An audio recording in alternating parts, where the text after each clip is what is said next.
Hi, my name is Xiangnan. I'm an associate professor in the computer science department and data science program and artificial intelligence program at WPI. Today, I'm going to share one research topic of mine for understanding brain networks using deep learning methodology. So as we all know, brain is a very complex machine, and a lot of researchers are trying to understand how it works. But when something is wrong with the brain functions, we can have different kind of neurological diseases like Alzheimer's disease, ADHD, and bipolar disorder. But in order to find a cure for those neurological diseases, we first need to find out patterns in the brain communication network, which part is crucial for the normal function of the brain, and which part may cause problems in the neurological functions. So in order to understand the brain networks, there are different methodologies to collect data. In the old way, people cut brain tissues and put under a microscope and try to manually draw the networks between different neurons. And it's very small scale, and also the tissue is already dead. You cannot really study real patients using this way. But after the invention of MRI machine, now we can study like people alive, how their brain function works, and try to use the fMRI imaging data to extract the network within the brain.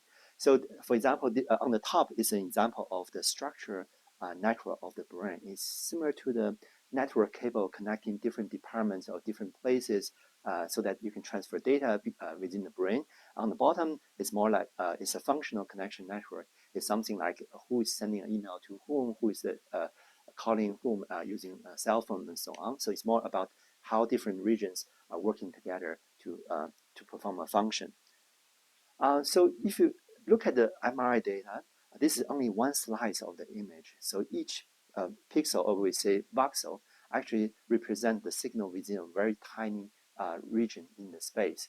And when we stack multiple slides of the scans together, basically we're having a three-dimensional image of the whole brain.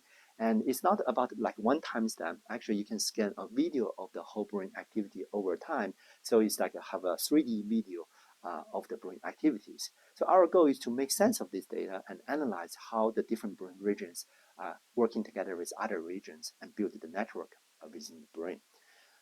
This problem is very hard to solve because we have some very unique challenges, like we have very small data and very noisy data, and usually we may not have complete data.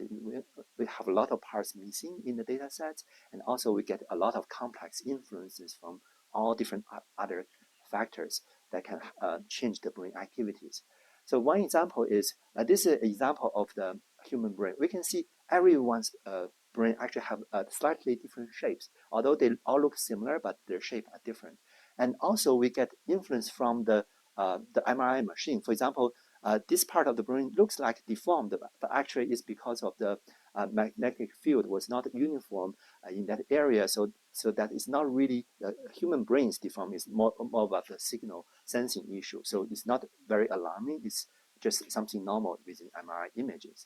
Also, you may have see that the stripes here, like they're not very uniform, but that's because of the MRI scan was performed in this way, slice by slice. So it's not something alarming about the patient's brain. So also you have missing data here. So there are a lot of this kind of artifact within the data, very noisy.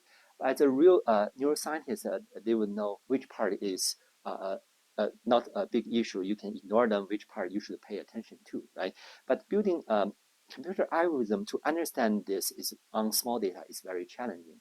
Also, we have a lot of different other factors that can influence the brain activities, like the different neurological diseases can influence the activity, different drugs, even genes, and also when we have different sequences in the machine, you can highlight different type of issues like fat tissue and non-fat tissues. You can get totally different signals. To make sense of this big puzzle with a lot of parts missing is a very challenging problem to solve. So this is one example of the research paper we published recently in ACM-CKD, trying to use deep neural network, try to automatically extract the skull of the brain from the image and register to the standard image and do the segmentation on different brain regions using deep neural networks.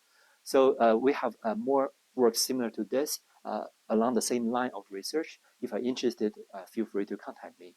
This is my email and my homepage, and thank you very much.